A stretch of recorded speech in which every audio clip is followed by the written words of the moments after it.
হিসাবে ওনার সৈয়দ আজিজুল হক সাহেবের নাম শুনছি, ও দেখতে ভাই নাই। আসসালামু আলাইকুম ভিউয়ার্স, কিশোরগঞ্জের বৌলাই থেকে শুভেচ্ছা জানাচ্ছি। আমি মিঠুন হোসেন। আজকে আমরা এসেছি কিশোরগঞ্জের ঐতিহ্যবাহী বৌলাই সাহেব বাড়ির ইতিহাস সম্পর্কে জানতে ও আপনাদের জানাতে। চলুন ঘুরে ঘুরে দেখে আসি এবং জেনে আসি এই বৌলাই সাহেব বাড়ির সম্পর্কে। লাইক, কমেন্ট, সাবস্ক্রাইব করে অবশ্যই আমাদের পাশে থাকবেন এবং নতুন নতুন প্রতিবেদন তৈরি করার জন্য উৎসাহ দেবেন। আর আজকের ভিডিওটি সম্পূর্ণ দেখার অনুরোধ রইল। আশা করি আপনাদের ভালো লাগবে।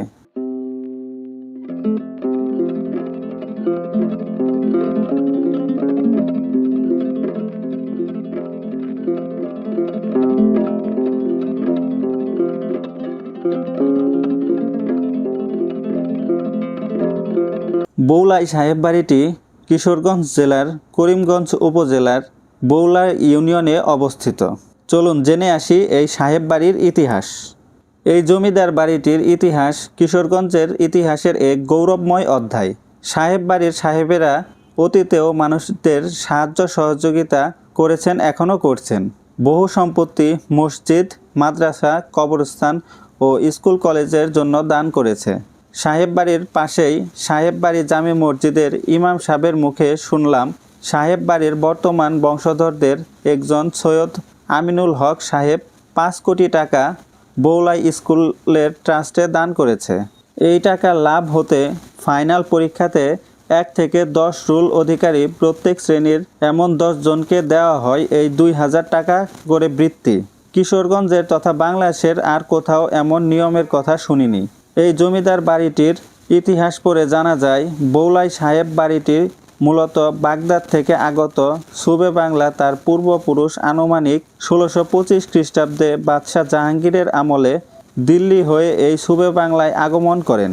সপ্তদশ শতকের দ্বিতীয় শতকে মুঘল সম্রাট জাহাঙ্গীরের আদেশে মুঘল নৌবাহিনীর আমির হয়ে এদেশে আসেন পরিবারটির পূর্বপুরুষ আমিরুল বহর, ডাকনাম করিম খান।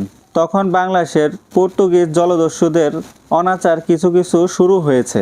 12 ভূঁইয়া প্রধান ঈশা খাঁর পুত্র মুসা খান ও নদী প্রধান পূর্ব বাংলার মুঘল আধিপত্যের বিরুদ্ধে বিদ্রোহের ঝঞ্ঝা উড়িয়ে দিয়েছে। তৎপরতায় মুসা খাঁর তৎপরতায় প্রধানত নৌযুদ্ধে সীমাবদ্ধ ছিল বলে ভাটি অঞ্চলের মুখে ব্রহ্মপুত্র নদের শাখা নরসুন্দার পাড়ে অবস্থিত জঙ্গলবাড়ি দুর্গই ছিল মুসা খাঁর প্রধান ঘাঁটি। সেই কারণে নরসুন্দার অপর পারে পুরান বৌলায় স্থাপিত হয় আমির করিম খাঁর অধীনে মুঘল নৌঘাঁটি।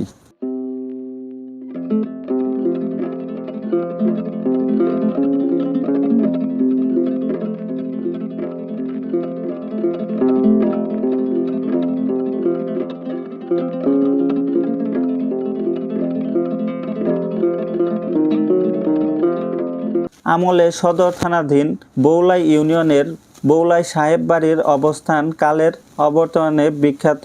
পরিবারটি ছড়িয়ে ছিটিয়ে গেলেও তাদের আবাস ভাটির ভগ্নদশা, প্রাচীর, পুকুর, গোরস্থান, মসজিদ আজও পুরনো দিনের প্রাচুর্যের কথা মনে করিয়ে দেয়। এই পরিবারের বেশিরভাগ সদস্য কবি, লেখক ও রাজনীতিতে প্রত্যক্ষ অংশগ্রহণ উল্লেখযোগ্য। এই পরিবারের মাওলানা আব্দুল হাই আক্তার উর্দু, আরবি, ফার্সি, ফেকা শাস্ত্রে 55 খানা বই লিখেছিলেন। তার পুত্র মাহমুদুর রব কবি খালেদ বাঙালি উপমহাদেশের একজন বিশিষ্ট উর্দু কবি। তার সমসাময়িক কবি ছিলেন দিগলির আকবরাবাদী, জোশ মলিহাবাদী প্রমুখ। এদের মধ্যে আরও ছিলেন কবি মহিউদ্দিন মাহমুদ ও সৈয়দ হাবিবুর হক। বৌলাই বাড়িতে খালেদ বাঙালির নেতৃত্বে প্রায়শই মাহফিলে মুশারাবা বসত।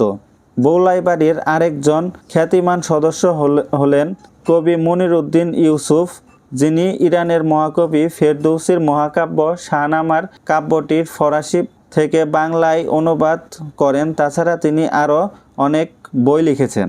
কবি খালেদ বাঙালির সম্পাদনায় আক্তার নামে একটি মাসিক সাময়িকী প্রকাশিত হয়েছিল।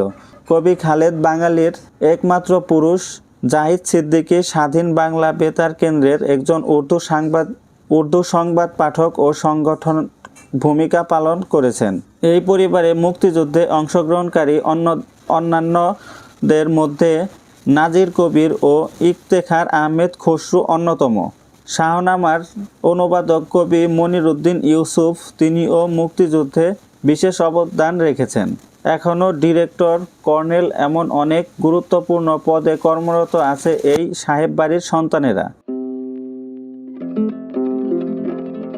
আসসালামু আলাইকুম। ওয়ালাইকুম আসসালাম রহমতুল্লাহ। আপনার নামটা বলেন। আমার নাম হলো আপনি হাফেজ আবু হানিফা সাহেব।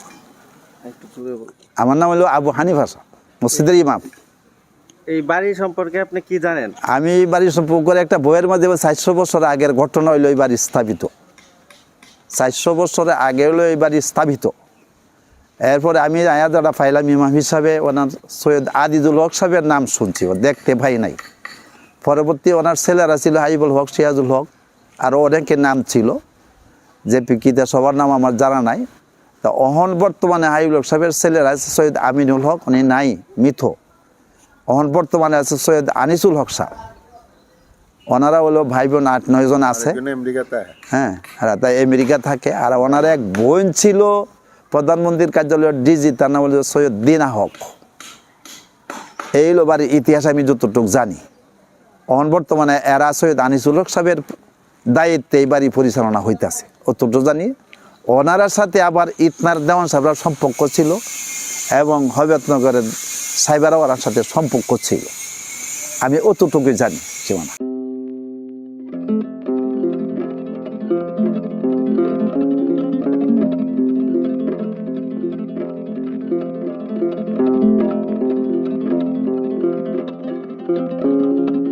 আশা করি আজকের প্রতিবেদনটি আপনাদের অবশ্যই ভালো লেগেছে। লাইক, কমেন্ট, শেয়ার, সাবস্ক্রাইব করে অবশ্যই আমাদের পাশে থাকবেন এবং এমন নতুন নতুন প্রতিবেদন তৈরি করার জন্য উৎসাহ দেবেন, যাতে আমরা গ্রাম বাংলার ইতিহাস আপনাদের সামনে তুলে ধরতে পারি। ধন্যবাদ সকলকে। আসসালামু আলাইকুম।